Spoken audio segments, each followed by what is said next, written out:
Hey, friendo, Steve here. Welcome back to the channel. Time for another Ask WrestleJuice. You guys left a bunch of questions here. Let's answer some of them. Johnny Burney says, after seeing her match at Survivor Series, do you think WWE should scrap the idea of Becky Lynch and Ronda Rousey at WrestleMania? At this point, seeing Ronda being a character is like pulling teeth. That's according to Johnny. So I don't know if that's the plan. I mean, that's obviously a match that was going to happen a while ago. I think it's Survivor Series, 2019 or something like that. Then it didn't happen because Becky got busted open by Nia Jax. And so that didn't happen. And so this would have been a pretty big WrestleMania main event. They added Charlotte to the mix.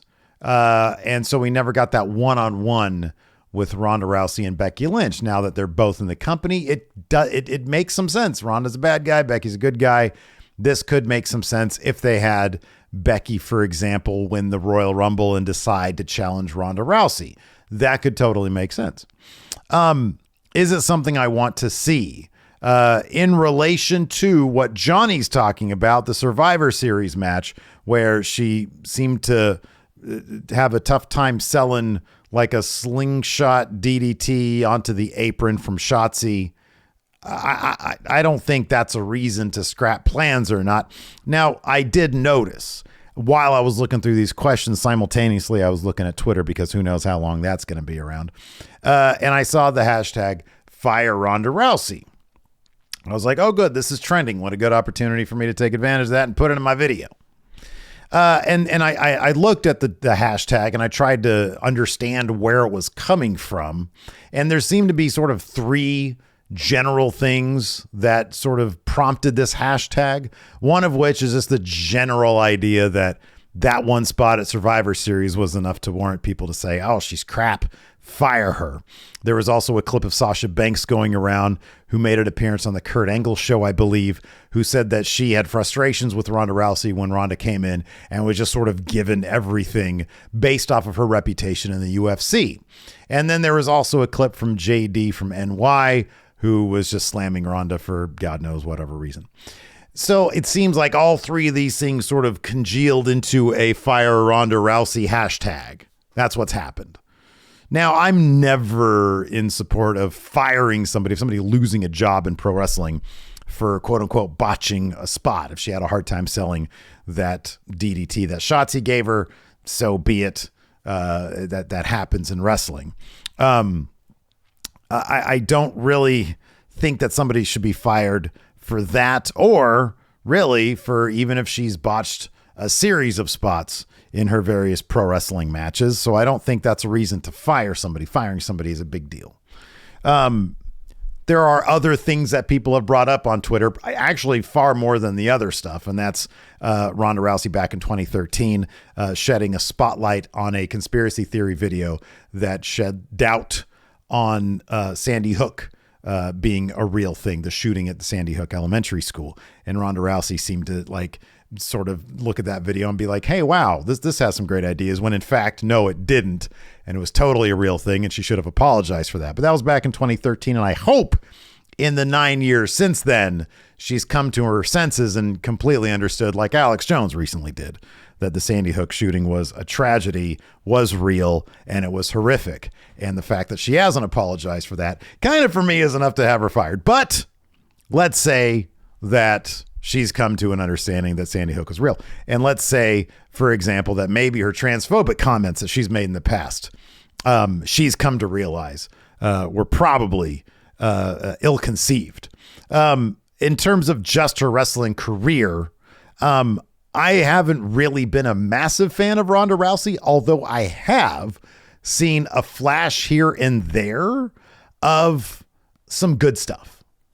I thought that the build to WrestleMania with her and Charlotte and Becky, some of the stuff, her being game to do that whole, the go home thing where they're like she was in the police car and then Charlotte came over while she was handcuffed and she gave her the big knee. I thought, the big boot, all that stuff I thought was really, really good. I think there's been little situations here and there. I was like, oh man, if they only did a bunch of this, Ronda could work in the WWE. I'm not opposed to her being in WWE if we're just taking her wrestling stuff into consideration, largely because It's whatever. Like Brock Lesnar sort of did the same kind of thing where for 5 years he just stood there and had Paul Heyman by his side doing all his talking for him, and maybe they could do that with Ronda Rousey. But Brock could still put on really, really good matches, and Brock was legitimately a draw. It's been 7 years since Ronda Rousey has been dominant in the UFC. It's been 7 years since she lost her title in the UFC, since her undefeated streak came to an end. So it's been that long since her undefeated streak stopped being a thing. And so I don't know at this point if she is sort of the eyeball grabber that people might think she is. I did like a little thing on Google Trends that seemed to suggest that in 2020, for example, Sasha Banks actually had a higher trending score overall on average during the year than Ronda Rousey did. Now take that for what you will. 2020 was a really weird year because of COVID. So I don't know if that means much of anything or nothing. Lately, and all things kind of should be viewed as a what have you done for me lately type thing, because that's the world we live in. I don't know that she is more of a trending person than a Sasha Banks or a Becky Lynch. I just don't really see any evidence to suggest that. And my philosophy has always been, what better way to create new stars than to make new stars and try to get them trending, as opposed to using somebody whose prime in the real world of fighting was 7 years ago. So all that being said, if the idea is, I personally think there should be one WrestleMania match that Ronda Rousey should be involved in, and that's putting Shayna Baszler over for that SmackDown Women's title. I think they're good friends. I think Ronda Rousey would probably do it. And so I think that's the match that I'd like to see, because I think Shayna Baszler, I actually really like Shayna Baszler. I think that she's put in a ton of time. I like her matches. Her promos are, sort of always on the verge of being really good or falling off the rails. But I generally speaking, I really like Shayna Baszler, and I think it'd be an awesome moment for her and kind of a make good for everything that Vince McMahon did to Shayna Baszler since her call up, which was just kind of terrible. And so, yeah, I think that Shayna Baszler versus Ronda Rousey should be the WrestleMania match. Shayna Baszler taking that title off Ronda, and then maybe Ronda could just go do whatever. As far as Becky Lynch is concerned, I would much rather see a 4 horsewomen fatal 4-way than Ronda Rousey versus Becky Lynch. Dude, Ronda, you just never know what you're going to get out of her. If she sort of suspects that, WWE is putting her in a position where fans are going to boo her, in the past, she's sort of been like not into that. And I think recently, she's had some comments on Twitter. Who knows? I don't follow her about that as well. I just don't think she likes being booed. I think she has a hard time figuring out what the line is between the fantasy world of WWE and reality. I mean, I have evidence, I've seen evidence to suggest that. So yeah, there you go. She seemed kind of thin-skinned. So yeah, I don't know. If Ronda's going to put over anybody, I'd like to see it be Shayna Baszler, because I think a better match will be had with Becky Lynch somewhere else. Let's move on to some other questions now that I spent a lot of time on that. Let's start with Grant Anderson. He says, coming out of Raw, what do you think about Rollins and Theory feud?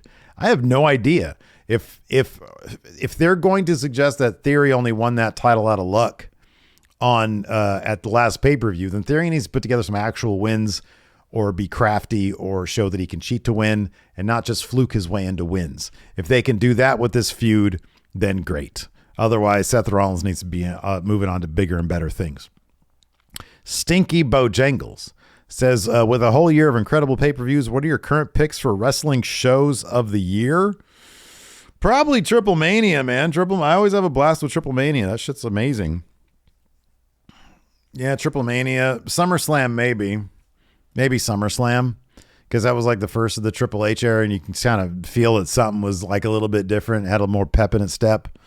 But I don't know. He mentions Forbidden Door and Full Gear. Yeah, those were fine. I felt Forbidden Door was a bit too skewed towards AEW talent than New Japan talent. I thought Full Gear was fine.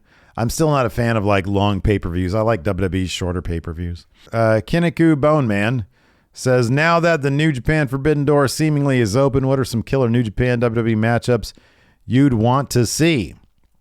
Give me Seth Rollins versus it's Austin Theory versus Will Ospreay. Seth Rollins versus, I mean, man, you got to do Seth Rollins versus Okada, right? Like, you got to do that match. That'd be amazing. Brooklyn Architect says, do you think there will be any non-WWE surprises in the upcoming Royal Rumble?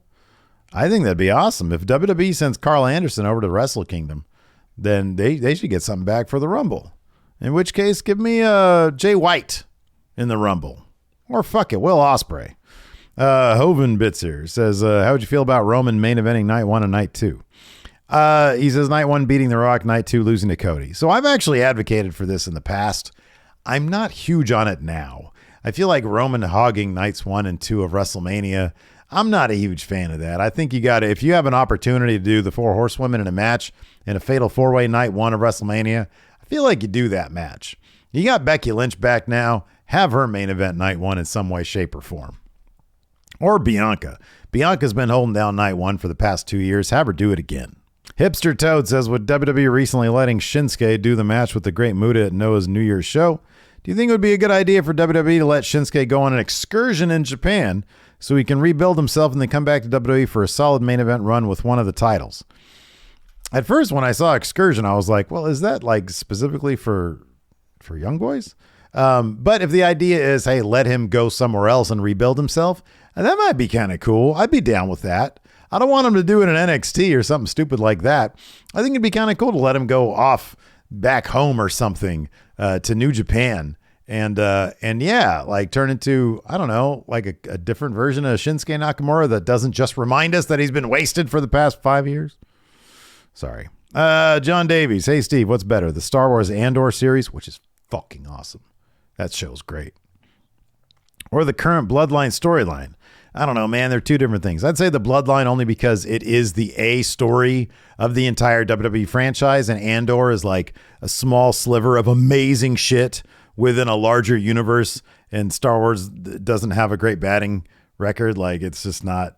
A lot of Star Wars is crap, and a lot of people don't want to admit that, but Andor is fantastic. God damn it, they killed it in that show. Tyler Warden says, what epic songs would you like for WWE to license for the Rumble and Mania? I like for them to license the fucking CFO $ songs that they keep on replacing, because those were awesome. Otherwise, I don't know. Triple H seems to like Motorhead, Metallica, and Ozzy Osbourne. So how about Metallica's Hero of the Day? I've always liked that song. Deep Voice Dude says, am I crazy for thinking Julius Creed has the highest potential of anybody in NXT? If you're taking Carmelo Hayes out of the equation, I think he's got a pretty high potential, but Carmelo Hayes is the man. Marvell says, should MJF get a new entrance theme? No. And I understand it's stock music. I get that. But no, it's so connected to him that I think, unless they were going to do the Rolling Stones song, unless they licensed the Rolling Stones for, you know, everything that he did, then yeah, that'd be cool. Leon says, hey, Steve, now that MJF is AEW World Heavyweight Champion, who do you think will be the new holder of the AEW Dynamite Diamond Ring at Winter is Coming? And do you think the Fight Forever video game will have the Dynamite Diamond Ring? I don't know what the video game's going to have. No clue. Who should be the new Dynamite Diamond Ring holder? Should be Hobbs. It should be Hobbs. Hobbs. He's great. And we'll end on this one. Sean Chan says, why do I love The Miz but hate every story / feud he's in? Because he's always given the worst stories possible. The Miz is really good, but he's always given the fucking worst stories. On that note, we're going to call it a day. Check out this video over here. Thanks so much. I don't know if you can hear my dog. She's barking. I got to go let her in. Till next time, we'll see you over there.